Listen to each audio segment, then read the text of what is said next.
Update tayo dito. Nandito tayo sa lungsod ng Maynila. Ang pinagawa ni Yorme Isko na San Lazaro Residence. Ang napakagandang San Lazaro Residence. Nasaan ba ang San Lazaro Residence?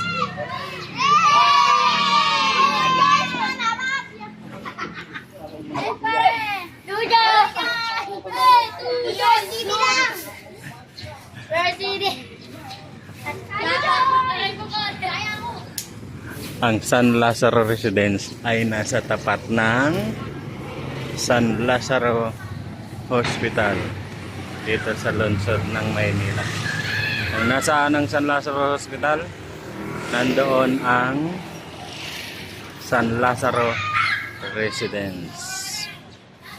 Mga kababayan, ang napakagandang in-cities vertical housing project ng ating butihing Mayor Isko Moreno Domagoso.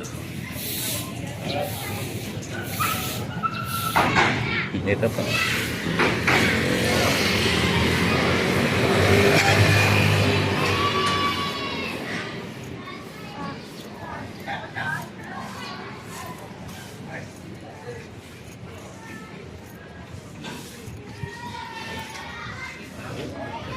Shout out nga pala sa Maynilad. Baka naman pakibilis-bilisan nyo yung paggawa nyo.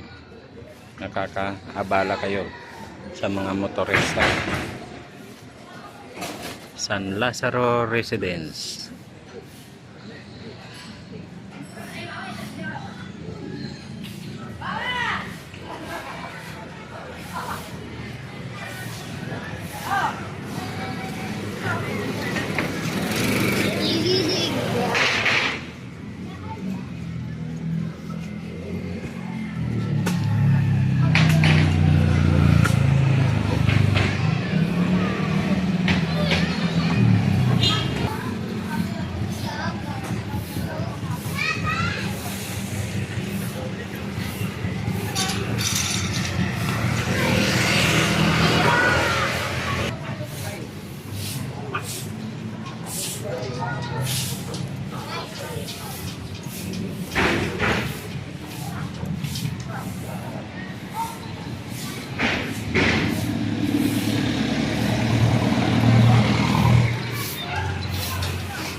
Tahimik, saka malinis. Ano masasabi mo pa? Dahil malapit at Malaki ang pagkakaiba ng dati public club. Dati, luma, tapos madumi, malamok, madilim. Ngayon, malinis siya sa paligid. Anong pagkakaiba ng nakaraan sa pagbabalik ni Yorme? malaki. Alagay. Nandito tayo sa Makita ako ng internet, ano ko. upo. Ewan ko, yung sa akin sa taas lang. Sa akin, sinisip ko doon, naka-short. Linggo naman. Bayan, sa atin. Nandito tayo. Ang napakagandang San Lazaro Residence. Ang ganda. Ay, kakulab nga pala natin ang riders, Animal Bite Treatment Center. Ang tatlong? Itlog. Siguro kumain siguro ng breakfast. Yung isa dyan kumain na ng breakfast. Tayong dalawa wala pa. Excuse me po. Napakaganda nito. Sana mabigyan ng pagkakataon. Kasi yung sa pagkakaalam ko, yung San Sebastian Residence, hindi. Rather yung Ramon Magsaysay High School, target ni Yorme Isko na matapos ng December taong 2026. Nandito. Hanapin ko yung main line ito. Napakaganda. Walang dadaan. O shout out na sa mga senata kasi... Ito ako, 2 araw ang pasok ko. Biyernes, Linggo. Yung 2 days, pasok ko, tapos 5 days sa bahay ako. So, yung 2 araw na pasok mo, 24 hours. 24 saka 16, 40 hours. Grabe. Oh, bali dito, ano na siya, finish. Finish na sa na may sa condo housing. na yan, sa condo. Oo, sa housing na lang yung ano. Pero may gumagawa doon. Meron. Grabe. Ang lawak pala na yun. Gaano karaming manggagawa ang meron dito? Bali, boss, ang manggagawa, nandun na sila sa kabila. Oo, sa kabila na. Wala na, Doon na. tapos sila dito. Yung ano, na-vlog nyo na yung ano, yung health center. Di pa. Meron din ba sa kabila? May health center. Yung health center.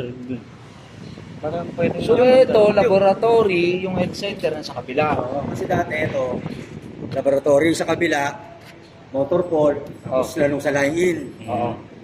Biniyak-biyak, ito, babahay. Oo. Ito ngayon na naiwan sa amin. Yung laboratory. Kung nawala yung motor pool, sa Yung gitna. motor ball na wala. Yung health center, binigyan ng konting puwang doon, sa ilalim. Yun yung Kasi inaugurate, sa kabila, diba? sa Alvarez, makikita niyo. Nasa Alvarez siya. May bantay din doon. Wala matindi. Pero pwede makapasok. Oo, pasulot natin. Okay. Kaso daan sa Alvarez. Sige, Sa sige. Alvarez. Pero, Sa Alvarez. kaso, pag pinadaan ko kayo doon, ba, yung motor mo, bawal pa. Okay lang. na lang doon, tapos pasok yun sa loob. Pwede. Sakop na rin pala ng ano yun eh. Salamat ah. Pre yan. Ay, ito, Hindi ka kayo doon sa kabila, no? Ay, Wala. Ito gumagana na to, ito. Oo, pilit na po. Okay. Bali dito yung waiting area. Dito na sasarahin, at pakakot sila. Ground floor director information lobby, waiting area, restroom, disputum collection, gen expert drive-through extraction.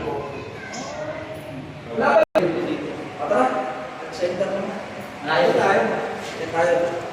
Okay, tuloy tayo sa continual call. Ginagawa si Boss, Mga ginagawang document mga kabayan dahil kasi pa natin yung health center.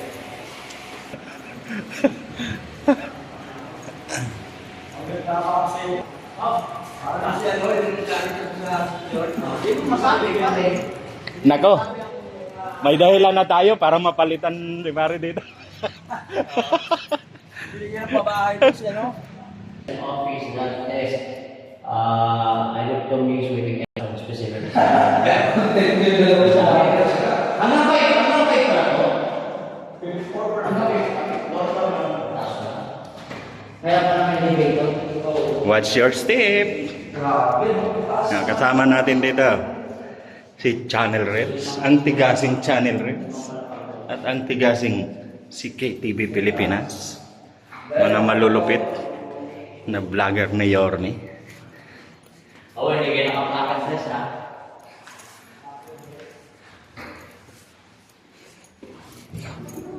Wow! Ano pansin to? Alam mo pa yung mag-ano, pre? Wow! Bongga! DFA ba to? Amazing! Pare, pang DFA to ah. Ang ganda. Pang national government na to. Ito yung sample na kaya pala ng... Kaya naman pala. Posible pala. Ang napakagandang San Lazaro. Kaya ng local Residence. government na gumawa nito. So, kaya din ng... At part po ito ng Manila Laboratory, ano ulit? Public health laboratory. Public Health So, di Laboratory. ba pala pagtukan, di ba? Uy, amat lang. Ito sa part ng housing ng San Sebastian. Ito yung pinaka-papi. Mga- Grabe, rampa pare. Okay, kamo. Mga kababayan, pagpasensyahan nyo na kami. Nauna na kami dito.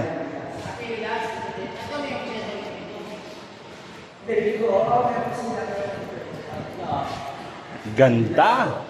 Parkingan ng mga ano, mga makakakuha ng bahay. Suwabe. Sana makakuha ko ng bahay dito. Pero wala akong ipaparking.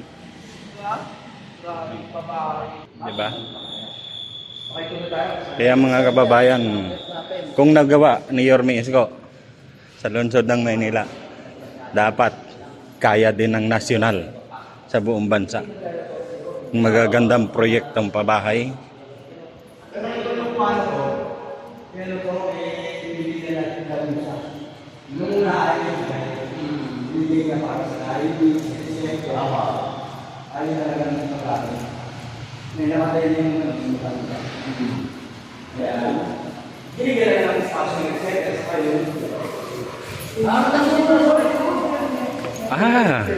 Ito ang PhilHealth. PhilHealth, your partner in health. So make sure you're in good health. Gumagana na. Gumagana na rin to.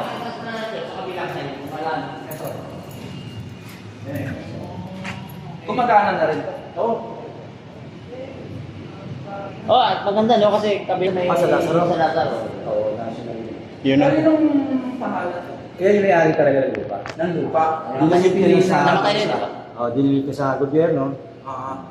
panahon ni Yorme. Kaya inilagay yan, kumbaga parang Noon pa. Dati pa. Panong nila Bagatsing. Talagang nasa gobyerno na.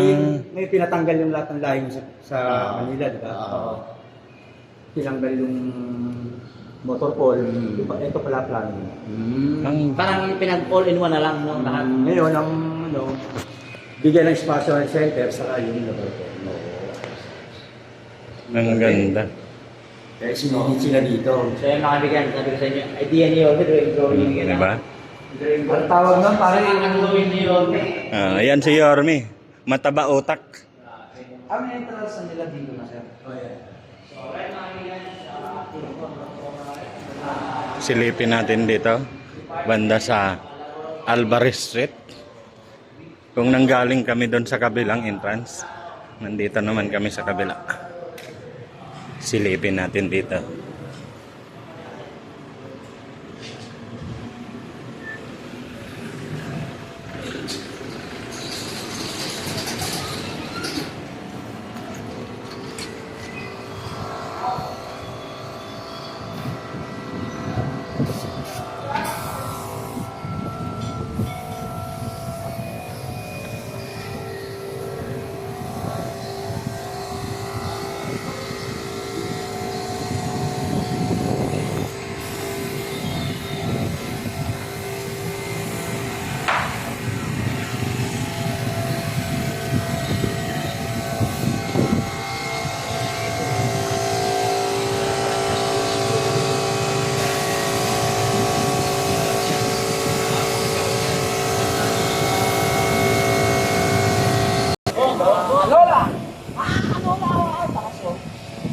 Tayo sa kapila.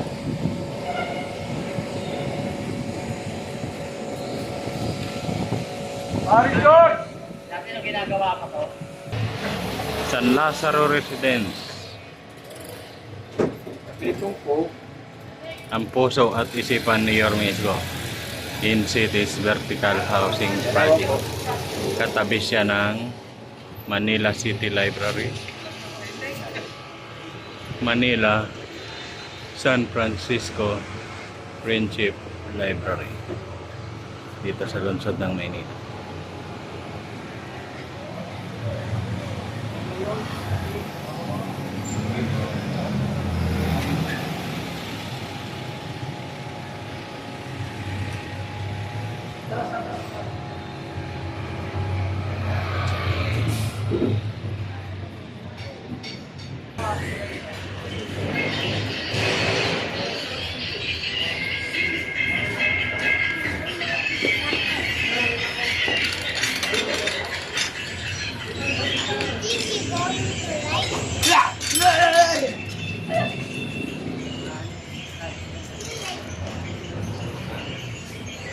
lapit niya ka-lunch pa. Bakit? Baka siguro kung nag-post dito, nag-drugs ka, no? Positive ka. Positive agad eh. Wala ka sa